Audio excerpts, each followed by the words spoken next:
But I'm in the business of reminding all of us that a prayer breakfast can become an annual ritual without more. Don't make it an annual ritual where we come to say with our mouths what we do not believe in our hearts. There must be a wedding between the words of our mouths and our deeds. That is what character is all about.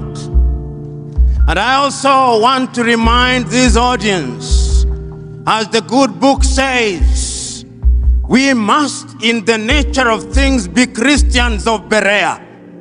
If you read the Acts of the Apostles, Paul says that he liked the Christians of Berea because whenever the word had been preached, they went out and read the word to confirm if what had been preached was true.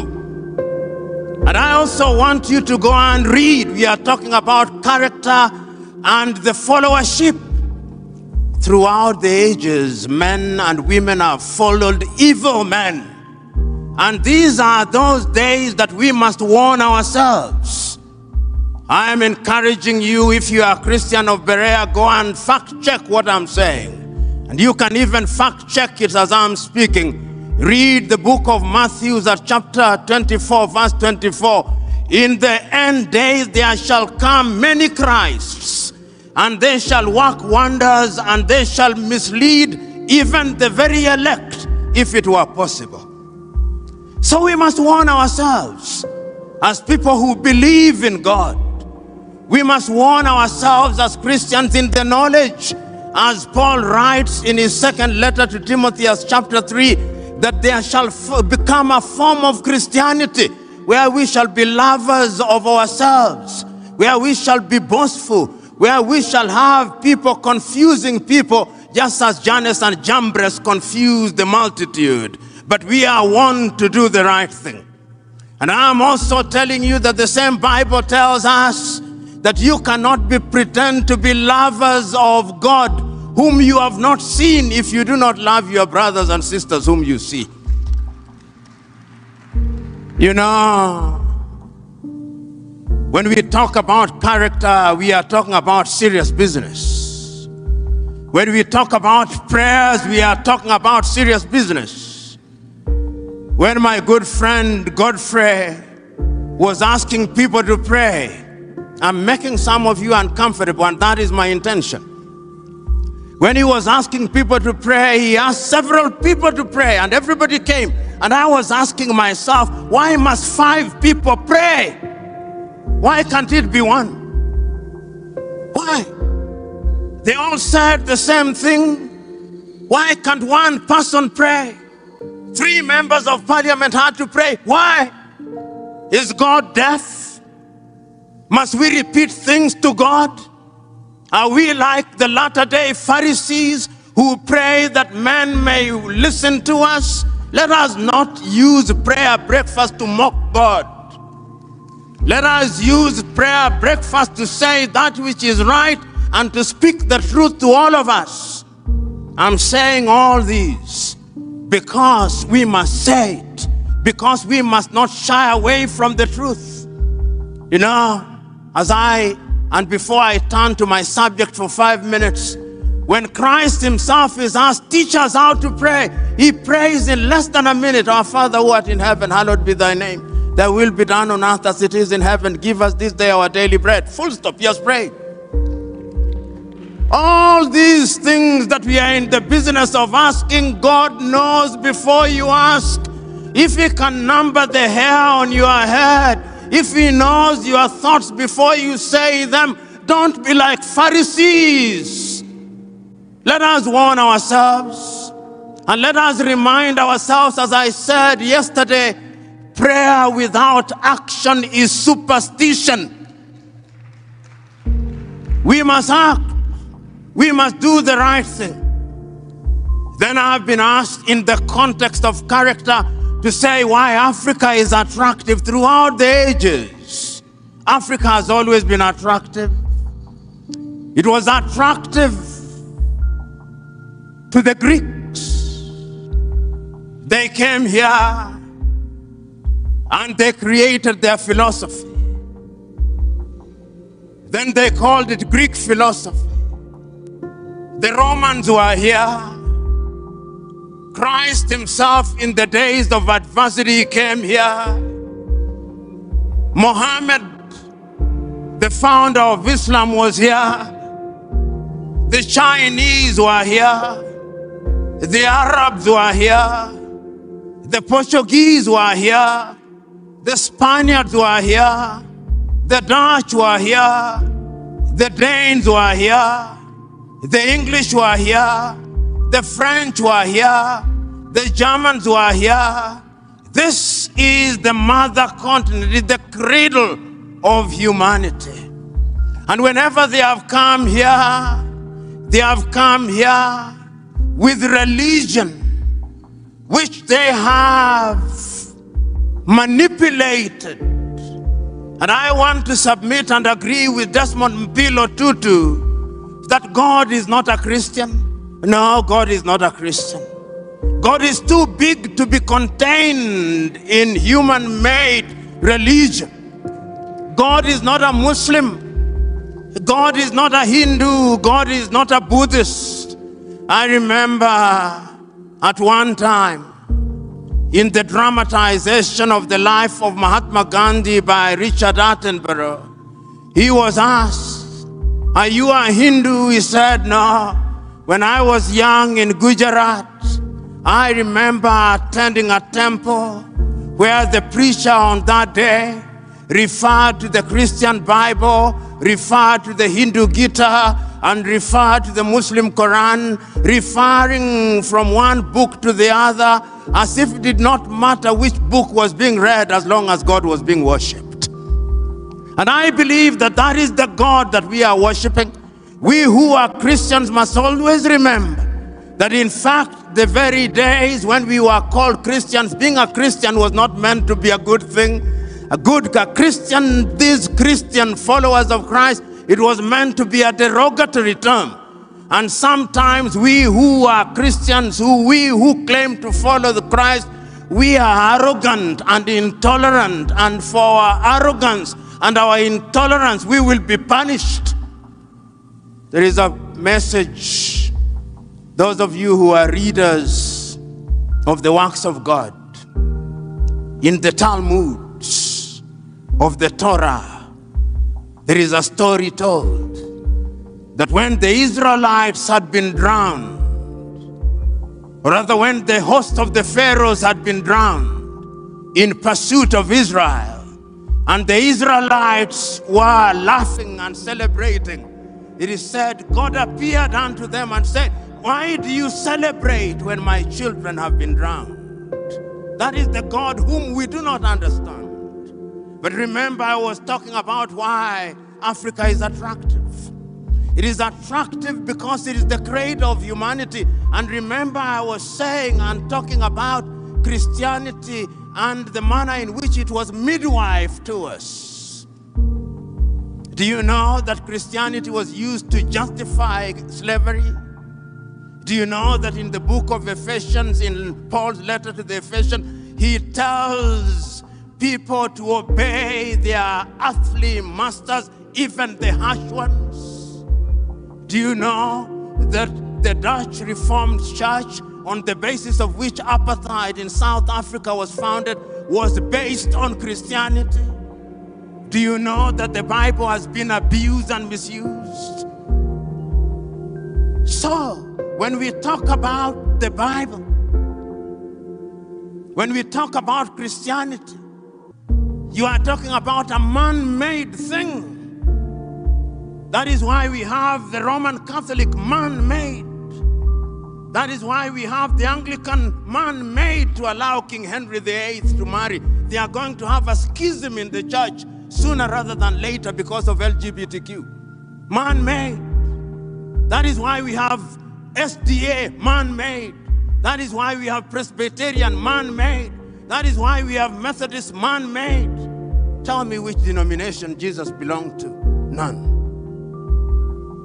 So when we have all these denominations coming here and they manipulate us in order to steal our land, Africa is attractive initially because of us. We were commodities to be sold when they first came here. And you will be surprised that those who gave the authority was the Roman Catholic Pope. The initial exploration of the world in the 14th, 15th century to Christopher Columbus and Vasco da Gama, they had a purple bull to survey the whole world, to come and discover us. We are attractive because we were commodities. We were attractive because we are considered children of a lesser God. We were attractive as a continent after that because of the raw material that we had before the Industrial Revolution. They wanted our rubber. They wanted land to till coffee and tea and cashew nuts. Then they wanted our diamond and our gold and our cobalt. And their appetite never stopped. They sat in Berlin in 1884 to divide their hunting grounds. The countries that they created were not meant to be countries. They were hunting grounds. Tanganyika, as it was then called, was the hunting ground for the Germans. Uganda was for the British, as was Kenya, as was Zambia. The Italians are hunting ground in Libya and in Somalia. The French had their hunting ground in La Côte d'Ivoire, in Benin, in Togo, in New Sudan, now Mali. The Portuguese had hunting ground in Mozambique and in Angola and in Cabo Verde and Guinea-Bissau. The Dutch had hunting ground in South Africa and in Namibia.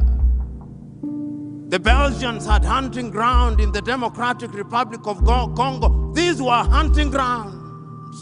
The hunters did not want to quarrel. They had fought for too long. They wanted to hunt with ease, and they did. And they incorporated some of us. Then the Spirit of God came unto them, and we started struggling to regain our independence. In the intervening period, our kith and kin had been taken to the United States of America and to Caribbean. And they had been turned into slaves. They lost their language. They lost their names. You only have to watch Alec Haley's Roots, the story of Kinta Kinte, and know why they did it. Africa has been attractive for the wrong reasons. Then we regained our independence. And no sooner had we regained our independence than they tried to disrupt us. Did they not kill Patrice Emery Lumumba 10 months after? Did they not kill Sylvanus Olympio 1 year after independence? Did they not overthrow Kwame Nkrumah in 1966? Did they not use their agents to overthrow Nnamdi Azikiwe and kill Tafawa Balewa and Ahmadu Bello in Nigeria? Was there not a mutiny on a single day in East African countries in 1964 when they wanted to overthrow the government of Tanganyika, Uganda, and Kenya? They were here, the colonialists, because they had lost their hunting grounds and they were coming back. Did they not mount coups in order to regain their hunting grounds? Africa is attractive because of our resources.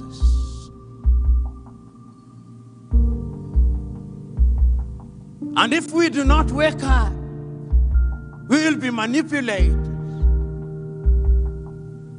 We are now a hunting ground, even as I speak, because a disunited Africa is good for other civilizations. A disunited Africa is good for Europe.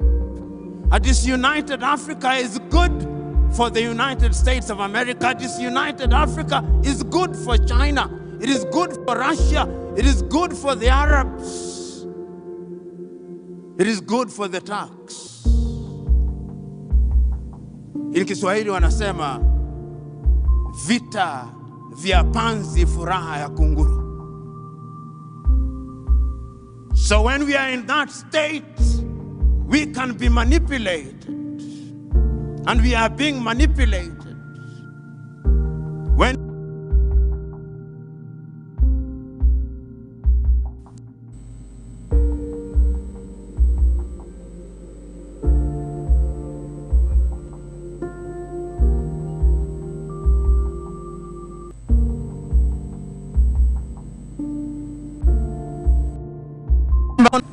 Christ will come and he'll say, I gave you, what did you do with it?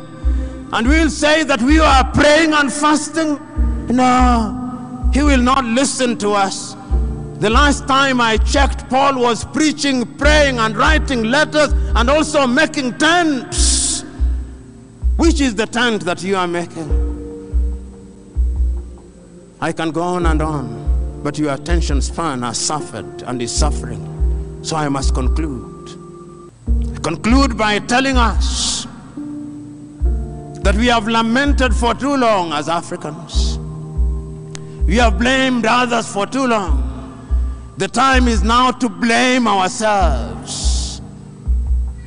For nearly 60 years, we have elected in many countries men and women who ought not to be elected. I remember in 1995, when the great Mwalimu Nyerere was invited at a meeting of his party, Chama cha Mapinduzi, to give his ideas on who ought to be elected as the third president of the United Republic of Tanzania. Mwalimu said many things, but among the things that he said was character. Who do you elect? The African electorate's affinity to thieves is without rival in this world. When you are a thief in Africa, the electorate loves you. When you are a liar in most African countries, the electorate loves you. When you incite people on the basis of ethnicity and tribalism, the African electorate in many countries loves you. When you incite people on the basis of religion, many people in the electorate in Africa love you. When you divide people along gender lines, the electorate in Africa loves you. The ghost of ethnicity, the ghost of corruption, those who claim that they can pray ghosts out, this is the opportunity to pray. Exercise those ghosts. Otherwise, pray no more. Exercise ghosts no more. Because that is what Africa needs. And I've said, and I'm saying it again, the things that require technology will not be achieved through theology. You are not going to pray the 5G to come into being. No. God gave you the ideas because your mind is what God gave you, and we are created in God's image. The image that God talks about is not about how we look. How can God possibly look like me? How can God possibly look like you?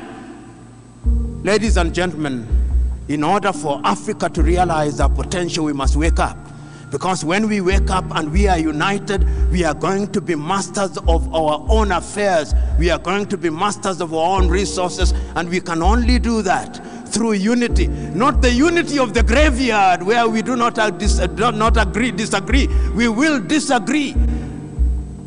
But remember, ideas must be cross-pollinated and cross-fertilized. It is in civil disagreement that one good idea overtakes another. And I have faith in Africa. I have faith in the young people sitting up there, knowing that this is an intergenerational battle.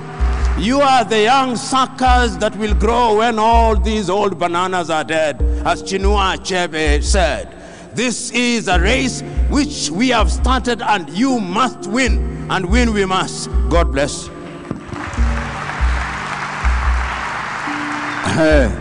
Naomba hebu tusimame tumpe makofi mengi sana Patrice Lumumba akitetea Afrika. Watu wamezaliwa duniani bwana. Naomba tukae.